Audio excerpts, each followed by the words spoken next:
Welcome to my kitchen. Before we get started today, let's just take a moment to take a breath, put ourselves in the kitchen, and remind ourselves we're here to have fun. Before we get started today, we're going to sharpen our knives.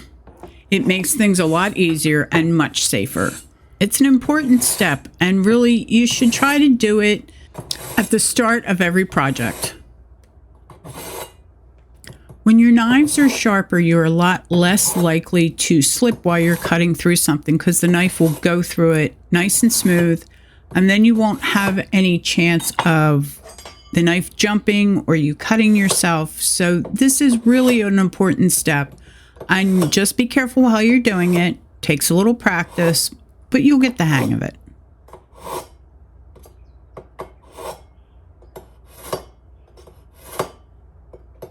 So today's recipe is going to be a barbecue mustard marinade, and we're going to use it on chicken today. Today we're going to start with a jalapeno pepper. If you want it to be really spicy, you can leave in the seeds and the ribs. I'm looking more for just the pepper flavor in this recipe than I am for the spiciness. If you don't like jalapeno peppers, you can leave them out altogether, and you could substitute it with a regular green bell pepper. And I would use about maybe 1/4 cup.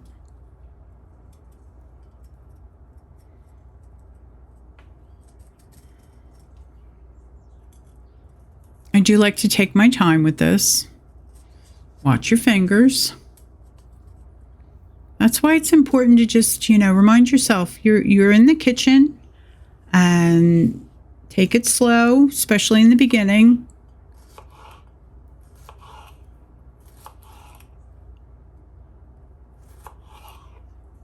And we're just going to go through and cut little strips, and then we can cut the smaller pieces out of the strips. Now, if you were going to chop this, you could have your pieces a little bit bigger, but I find for the marinades, the smaller pieces are better.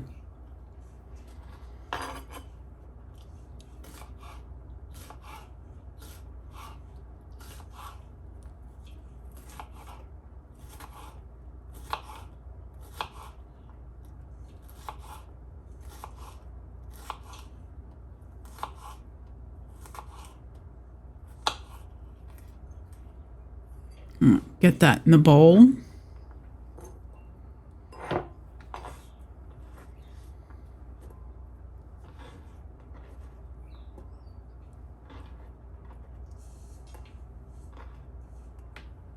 Okay, the next thing we're going to use is some fresh garlic.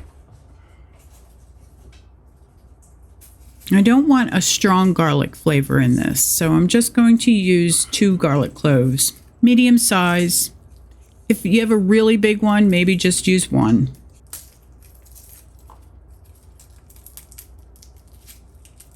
Okay, if you take your garlic cloves and you just put your knife over top of it and give it a little tap, what that does is it breaks the skin, and it makes it a lot easier to get the skin off of the clove.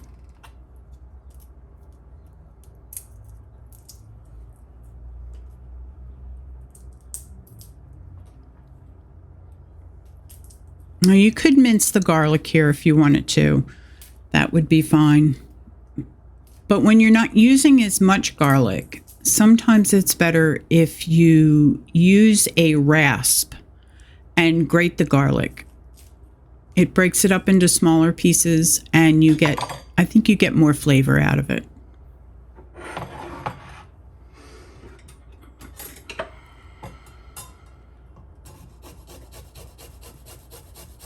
Just watch your fingers. They are sharp. Get both the garlic cloves in there.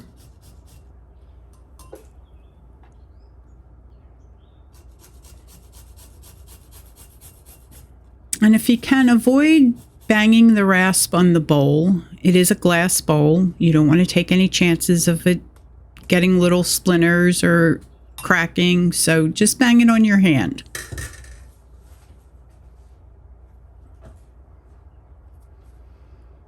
And next is the Dijon mustard. That's 1.5 tablespoons.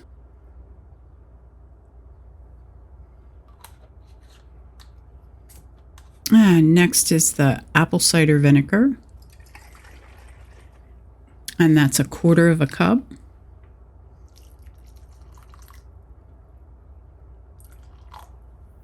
And then the barbecue sauce. You can use anything you have in your fridge, doesn't matter. And that's 3 tablespoons.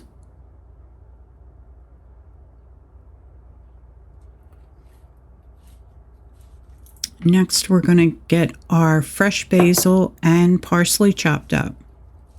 I decided to chop them together.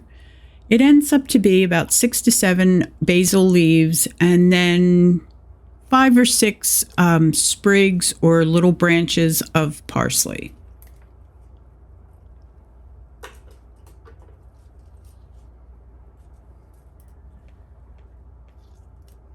You also want to make sure that your basil leaves and your parsley are clean. There's no better way to ruin a recipe than to have that gritty texture in your food from the sand. So make sure you give them a good wash.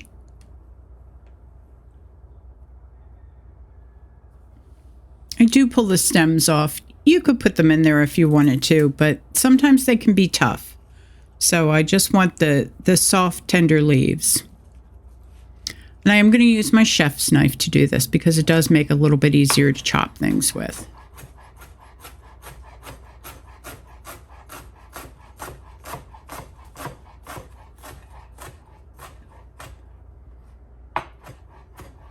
And you do want smaller pieces for this. All chopped up. Move it around, get some of the bigger pieces back up on top. Run the knife through it one more time. And then you can scoop it up and get it in the bowl.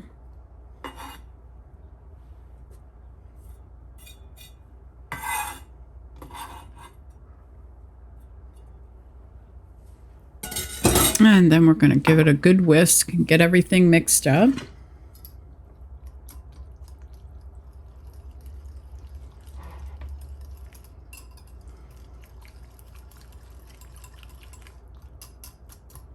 And while we're whisking, we're going to pour in the olive oil. I do use extra virgin olive oil. That's just my preference. And that's going to be 1/3 cup of olive oil. I'm going to whisk that together.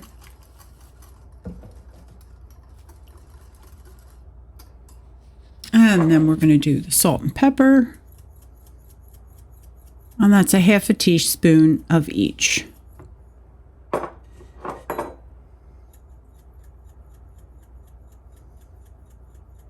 Give it one more mix. And that salt and pepper is to flavor the marinade. We're going to salt and pepper the chicken in a little bit.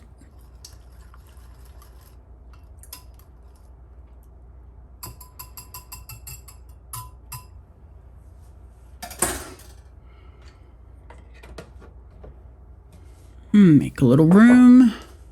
Get the chicken going. I decided to use chicken thighs. That's what was on sale. So I'm also going to debone them. I'm going to take the bone out because they seem to cook faster without the bone in them. And for what I'm going to be using it for, it makes it easier to reheat them when the bone's not in there. If you were to use this recipe for a picnic, you might want to leave the bones in there because sometimes it does make it easier to eat when the bone is in there.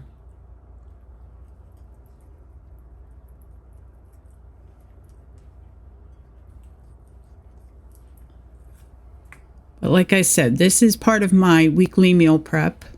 And when I go to heat this up, it is a lot easier without the bone. And all I have to do is I can either leave it whole or cut it up.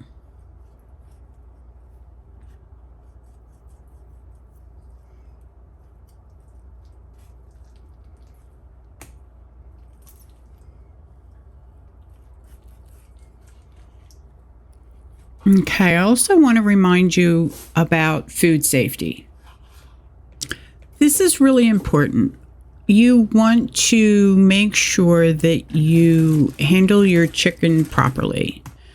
You always want to keep it as cold as possible. You can let it marinate on the counter, but you shouldn't leave it out for any more than 2 hours. You also want to make sure that you clean up when you're done cutting your chicken. Don't move on to the next step until after you've cleaned up. You want to make sure that anything that the chicken has touched gets clean. Your hands, your knives, your cutting board, the counter gets wiped off. It's really important. You can get really sick if you don't clean everything well. Whatever it is in the chicken, our bodies don't like if it's not cooked. Chicken is not something you can eat raw.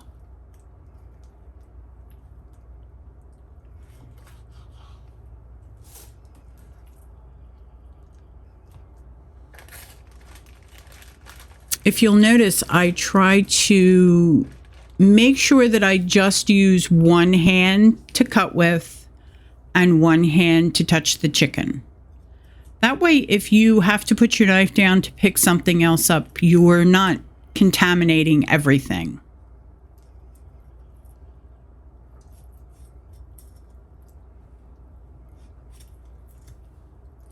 And if you have to, you just stop, wash your hands, do what you need to do, and then you can start again. If you want to, you can also get a separate cutting board to cut your meat on, and then another one to cut your fruits and vegetables on. I do use the same board, but I make sure that when I'm done cutting any kind of meat that I scrub it real good. I use the antibacterial soap, and I make sure that it's cleaned and dried before I use it again. And it doesn't matter what I'm going to use it for again. I do that between everything. So whether you're going to cut your vegetables or whether you're going to cut some more meat, just make sure your cutting board is clean, and that way you'll be safe.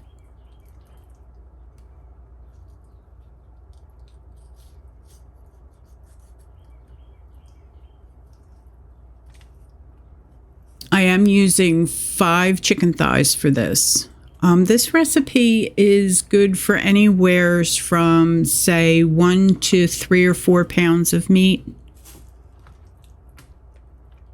Whenever I can, I make sure that I check the circulars from the supermarket to see what's on sale.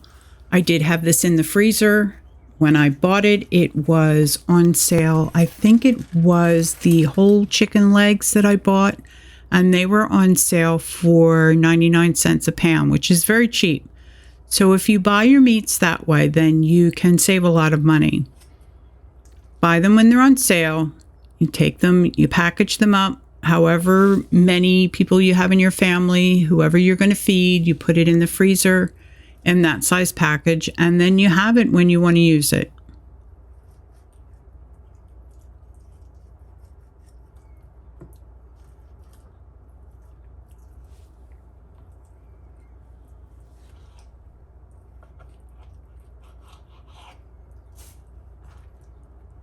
Okay, the chicken is done.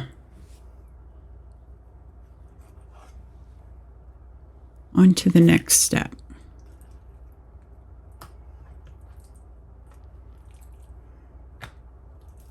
And here's where I'm going to salt and pepper the meat. I like to do that in a separate step, and that way it seems to get into the meat a lot better, and you get all the flavor out of both the salt and pepper, which is really important when you're cooking. Believe it or not, salt and pepper makes such a big difference when you're cooking. Now I want to salt and pepper both sides.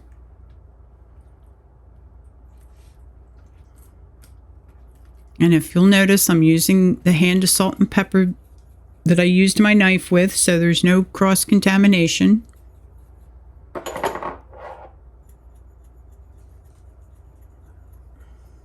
And the shakers make it a lot easier to get a nice even coat of both over the meat. And I'm just going to marinate it in a bowl.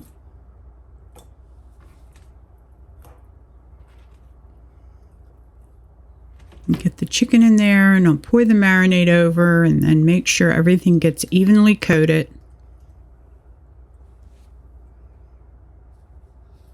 That's the most important thing, to make sure that it's evenly coated and that it doesn't have to be drowning in marinade, but just make sure everything is evenly coated.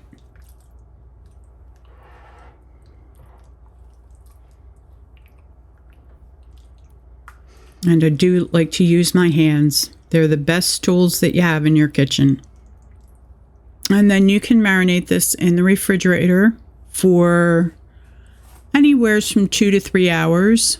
Like I said, you could leave it on the counter for 2 hours if you wanted to. I don't like to marinate it any longer than that because sometimes it has a tendency to get a little mushy. And that never tastes good.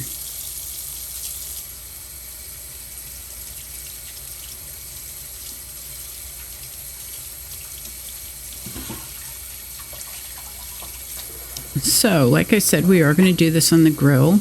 Grill's on, getting all heated up. And then we will get outside and get the chicken on the grill.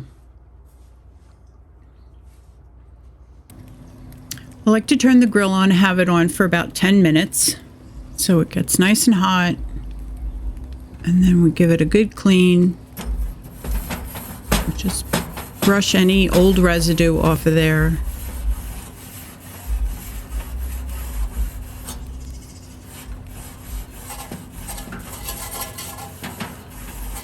And you want the temperature of the grill to be like medium high. Sort of the same temperature that you would have your oven if you were to cook the chicken in your oven. So I like to keep it at around 350.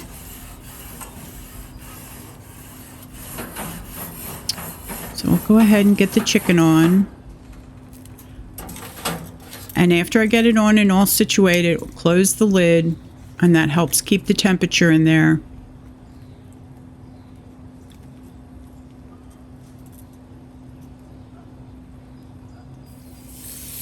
Now this chicken, because there's no bone in it, is not going to take as long to cook.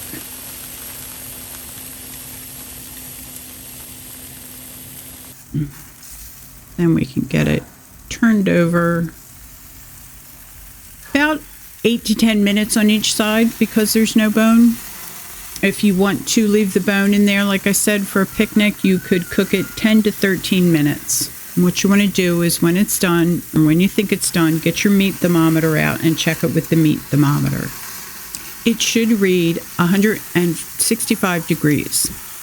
And if you listen carefully, you can hear my neighbor's crazy rooster. I love them. I hope you like this recipe, and I hope you give it a try. Let me know how it goes or if you have any questions. Thanks for watching. I'll see you next recipe.